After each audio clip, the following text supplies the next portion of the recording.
नमस्कार। एक बार फिर से आपका स्वागत है एस्ट्रोलॉजर सपना चैनल में। 13 जनवरी से दुनिया के सबसे बड़े जो धार्मिक मेला महाकुंभ है उसका आयोजन होने जा रहा है।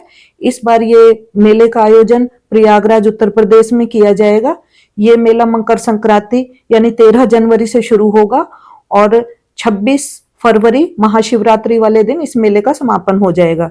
इस मेले में भारत से ही नहीं, दूर दूर से विदेशों से भी जो लोग हिंदू धर्म में आस्था रखते हैं, हिंदू धर्म में विश्वास रखते हैं, सनातन धर्म में विश्वास रखते हैं, वो लोग पवित्र संगम में डुबकी लगाने के लिए आएंगे।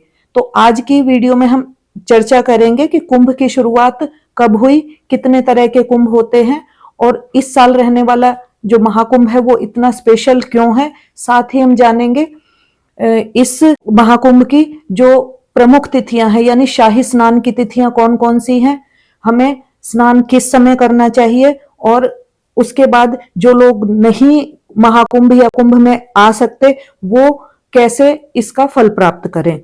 इसी सब के बारे में हम आज की इस वीडियो में चर्चा करेंगे। तो सबसे पहले हम जानते हैं कि कुंभ की शुरुआत हुई कैसे।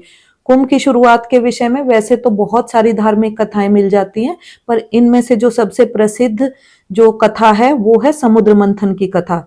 समुद्र मंथन के विषय में जो हिंदू लोग हैं वो लगभग सभी जानते हैं कि समुद्र मंथन के दौरान 14 रत्न निकले थे और इन 14 रत्नों में सबसे अंत में अमृत से भरा हुआ कलश निकला था। अमृत के कलश को देखकर देवताओं और राक्षसों में विवाद शुरू हो गया। इस विवाद को देख के जो भगवान विष्णु है वो कहने लगे कि आप लोग लाइन में बैठ जाओ, मैं अमृत दोनों को पिला दूंगा। तो उन्होंने देवताओं को और राक्षसों को अलग अलग लाइन में बिठा दिया और वो खुद मोहिनी रूप धारण करके वो अमृत पिलाने लगे।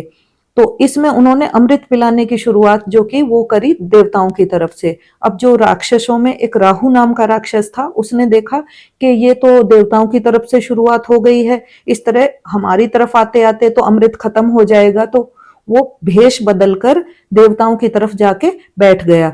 उसको वहां पे इंद्र के पुत्र थे जयंत, उन्होंने पहचान लिया।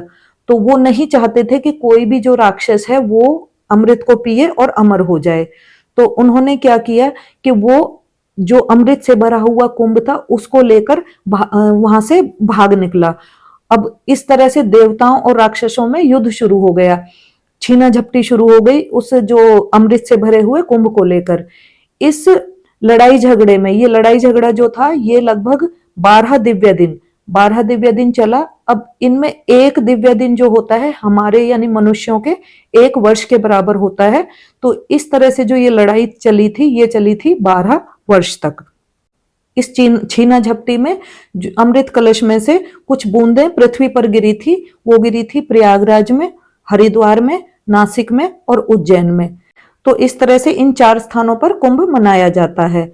अब चंद्रमा ने कुंभ से अमृत को गिरने में और सूर्य ने उस कुंभ को फूटने से बचाने में, और इसी तरह से जो बृहस्पति ने और शनि ने भी उस जो अमृत से भरे कुंभ की रक्षा की थी। तो जब भी इन ग्रहों का विशेष संयोग होता है तो उसी समय इन स्थानों पर कुंभ मनाया जाता है। सूर्य, चंद्रमा, बृहस्पति और शनि, इन ग्रहों की स्थिति देखकर ही जो है स्थान वो तय किया जाता है। जब सूर्य और चंद्रमा मकर राशि में और बृहस्पति वृष राशि में होते हैं तो कुंभ जो है वो प्रयागराज में इसका आयोजन किया जाता है। जब सूर्य मेष राशि में और बृहस्पति कुंभ राशि में होते हैं तो कुंभ मेले का आयोजन हरिद्वार में किया जाता है। जब सूर्य और बृहस्पति सिंह राशि में होते हैं तो कुंभ मेले का आयोजन उज्जैन में किया जाता है। और जब सूर्य सिंह राशि में और बृहस्पति सिंह या कर्क राशि में होते हैं तो इसका आयोजन नासिक यानी त्र्यंबकेश्वर में किया जाता है। जो ये अभी मैंने स्थिति बताई ये 12 वर्ष में एक बार आती है। इसके अलावा 6-6 वर्ष के अंतराल पर अर्धकुंभ का भी आयोजन किया जाता है। ये आयोजन केवल प्रयागराज और हरिद्वार में किया जाता है।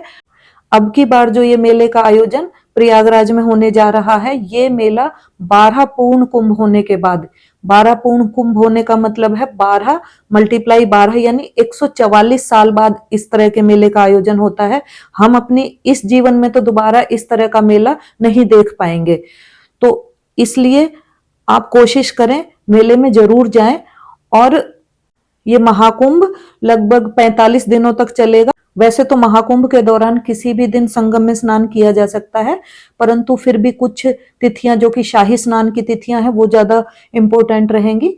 पहला शाही स्नान होगा पौष पूर्णिमा के दिन 13 जनवरी को, इसी दिन महाकुंभ की शुरुआत होगी।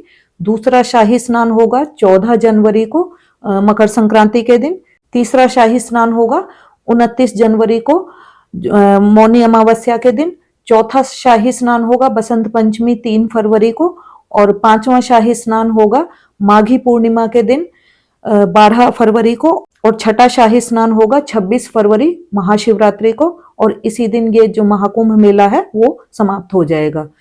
तो ये थी मेन जो शाही स्नान की तिथियां। इसके बाद हमें स्नान किस समय करना चाहिए, तो स्नान करने के लिए सबसे ज्यादा जो सर्वोत्तम समय बताया गया है वो बताया गया है अरुणोदय काल। अरुणोदय काल जो माघ के महीने में सूर्योदय से लगभग 1.5 घंटा यानी 1 घंटा 36 मिनट पहले का समय होता है, जिस समय थोड़े थोड़े तारे दिख रहे होते हैं। तो वैसे तो स्नान किसी भी समय करिए, पर स्नान के बाद कुछ ना कुछ जो आपकी श्रद्धा अनुसार अपने जितना आप सक्षम है देने में थोड़ा बहुत दान जरूर कीजिए। अब ये तो था उन लोगों के लिए जो महाकुंभ में जाकर स्नान करने वाले हैं। अब जो लोग महाकुंभ में जाके स्नान नहीं कर सकते, प्रयागराज नहीं जा सकते, तो वो इसका लाभ कैसे प्राप्त कर सकते हैं? उन्हें इसका लाभ प्राप्त करने के लिए अपने नहाने का जो भी पानी है उसमें गंगा जल मिलाएं, या कोई और पवित्र नदियों का आपके पास जल है उसको मिलाकर स्नान करें, और उसके बाद कुछ ना कुछ अपने सामर्थ्य अनुसार दान करें। तो आपको भी उसी फल की प्राप्ति होगी जो प्रयागराज में जाकर महाकुंभ में स्नान करने से संगम में प्राप्त होता है। इसका बहुत महत्व बताया गया है पुराणों में। पुराणों में कहा गया है कि 1000 कार्तिक स्नान, 100 माघ स्नान और नर्मदा के 1 करोड़ वैशाख स्नान के समान एक कुंभ के स्नान का फल होता है, तथा 1000 अश्वमेघ यज्ञ, 100 वाजपेय यज्ञ एवं 1 लाख भूमि की परिक्रमा करने से जो पुण्य फल प्राप्त होते हैं वही फल एक बार कुंभ स्नान से प्राप्त हो जाता है। तो इस तरह से कुंभ स्नान का महत्व हमारे शास्त्रों में कहा गया है। तो हमें जीवन में एक बार जरूर कुंभ स्नान करना चाहिए। वैसे तो इस महाकुंभ में आपको बहुत सारे विशेष अनुभव होने वाले हैं, परंतु इस महाकुंभ की एक विशेषता ये भी है कि इसमें 5.5 करोड़ रुद्राक्षों से 12 ज्योतिर्लिंगों का निर्माण किया गया है। आप इस महाकुंभ में जाइए और इन ज्योतिर्लिंगों के दर्शन कीजिए। आपको एक ही स्थान पर 12 ज्योतिर्लिंगों के दर्शन का लाभ प्राप्त इस महाकुंभ में होने वाला है। आशा करती हूँ इस वीडियो में दी गई जानकारी आपको पसंद आई होगी। अगर आपको ये जानकारी पसंद आई है तो आप इस वीडियो को लाइक कीजिए, अपने दोस्तों मित्रों के साथ शेयर कीजिए, और अभी तक आपने ये चैनल सब्सक्राइब नहीं किया है तो आप इस चैनल को सब्सक्राइब कीजिए। इसी तरह की वीडियोस के लिए देखते रहिए एस्ट्रोलॉजर सपना चैनल। धन्यवाद। आपका दिन शुभ हो, मंगलमय हो।